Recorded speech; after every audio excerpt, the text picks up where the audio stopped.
আজকে আমি আপনাদের সাথে শেয়ার করতে যাচ্ছি নিম পাতা দিয়ে কিভাবে চাল সারা বছর সংরক্ষণ করে রাখতে পারবেন। আসসালামু আলাইকুম, সবাই কেমন আছেন? আশা করছি যে যেখান থেকে আমার ভিডিওটা দেখছেন সবাই ভালো আছেন, সুস্থ আছেন। আমি তানজিনা চলে আসলাম নতুন আরেকটি ভিডিও নিয়ে। আজকে খুবই গুরুত্বপূর্ণ একটি ভিডিও নিয়ে চলে আসলাম। এই ভিডিওটা যদি স্কিপ না করে সম্পূর্ণ ভিডিওটা দেখে নেন তাহলে অনেক উপকার হবে আপনাদের সবার। তাহলে চলুন মূল ভিডিওতে চলে যাই। আমি আজকে আপনাদের সাথে শেয়ার করব দীর্ঘদিন চাল পোকামুক্ত রাখার উপায়, কিভাবে নিম পাতা দিয়ে চাল সারা বছর সংরক্ষণ করে রাখা যায় সেই উপায়টাই দেখাবো। আর এটা খুবই সহজ ও ঘরোয়াভাবে এই উপায়টা আপনারা করতে পারেন, কারণ এটা ঘরে থাকা বা বাড়ির আঙিনায় গাছ লাগানো নিম পাতা দিয়েই কিন্তু চালটাকে পোকামুক্ত রাখা যায়। সেজন্য এই টিপসটা আমি আপনাদের সাথে শেয়ার করার জন্য আজকের এই ব্লগ ভিডিওটা শেয়ার করছি। আশা করব আপনাদের সবার কাছে ভালো লাগবে এবং উপকারে আসবে।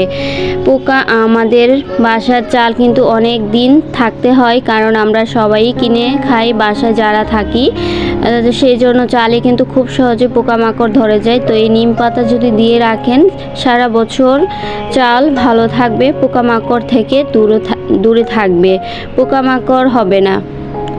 তারপর আমি চালগুলি গুছিয়ে এদিকে আমি ঈদের দিনটা কিভাবে রেডি হব ওইগুলাই আপনাদের সাথে শেয়ার করছি। তো ঈদের দিন আমি এই ড্রেসটা পরেছিলাম, ঘরটাকে ভালো করে গুছিয়ে নিয়েছিলাম। তারপর গোসলের জন্য আমি এখানে একটা ড্রেস নামিয়ে নিয়েছি। এটা ছিল রমজান ঈদের, এই ড্রেসটা আমার পরা হয়নি, তাই ভাবলাম যে কুরবানি ঈদে পরে ফেলি। আর এটার সাথে আমার সিম্পল কিছু সাজগোজের জিনিসপত্র আর কি, এইগুলি দিয়েই আমি সেজে নিব। আমি এত গর্জিয়াসভাবে সাজগোজটা এত পছন্দ করি না, সেজন্য হালকা কিছু সাজবো আর কি। আর এরকমটা কিন্তু আমরা মেয়েরা অনেকেই সেজে থাকি, অনেকে আবার প্রচুর পরিমাণে সাজগোজ করে, তেমনটা আমার একটা ভালো লাগে না। দেখা যায় গর্জিয়াস সাজ তখনই মানায় যখন কোনো বিয়ে বা অনুষ্ঠানে গেছি ওই সময়, আর এমনিতেই ঘরে থাকার সময় এত গর্জিয়াস সাজ আমার কাছে ভালো লাগে না। আর এমনিতেই অনেক গরম, প্রচুর পরিমাণে গরমের মধ্যে সাজগোজ বা ভারী কাপড় চোপড় পরা একদমই বিরক্তকর। তো যাই হোক, এদিকে কুরবানিও শুরু হয়ে গেছে। তো কুরবানি দিচ্ছে, আমি উপর থেকে দেখতেছিলাম অনেক লোকজন এখানে ছিল গরু কাটার সময়। তো গরু কাটছে, এই জায়গায় মনে 2-3টা গরু কাটা হয়েছে। আমি একটা দেখিয়ে চলে গেছিলাম, কারণ আমার এত একটা ভালো লাগে না গরু কাটার সময়, খুবই মায়া লাগে আর অনেকটাই কষ্ট লাগে। গরু যখন জবাই করার পর খুব জোরে একটা চিৎকার দেয়, ওই চিৎকারটা আমি মানতে পারি না, সেজন্য আমি থাকি না, আমি এইখান থেকে সরে গেছিলাম। তারপর রাতে আমরা সবাই একসাথে লুডো খেলছিলাম।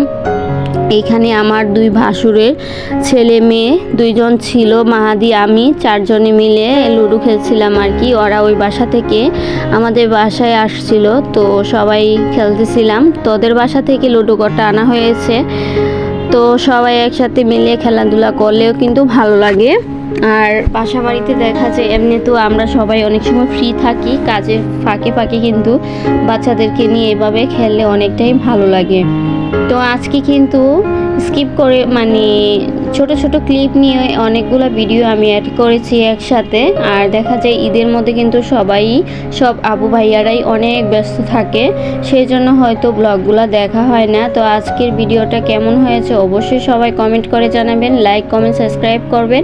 তারপর কিন্তু আমরা মেলাতে চলে গেছিলাম। এখানে একটা মেলা হচ্ছে আমাদের বাসা থেকে বেশি দূর না, তো এটা শুরু হচ্ছে ইনশাআল্লাহ, শেষ পর্যন্ত তো আসি, বাকিটাও দেখতে পারবেন পুরো ভিডিওতে, আমি একদিন দেখিয়ে দিব। আর আজকে শুধু সন্ধ্যার সময় একটু গিয়েছিলাম, বেশিক্ষণ থাকিনি, তারপরও একটু শেয়ার করলাম আর কি, পরে বাকিটা শেয়ার করে দিব। তো আজকের ব্লগটা নিম পাতার উপকারিতা জানতে হলে কিন্তু পুরো ভিডিও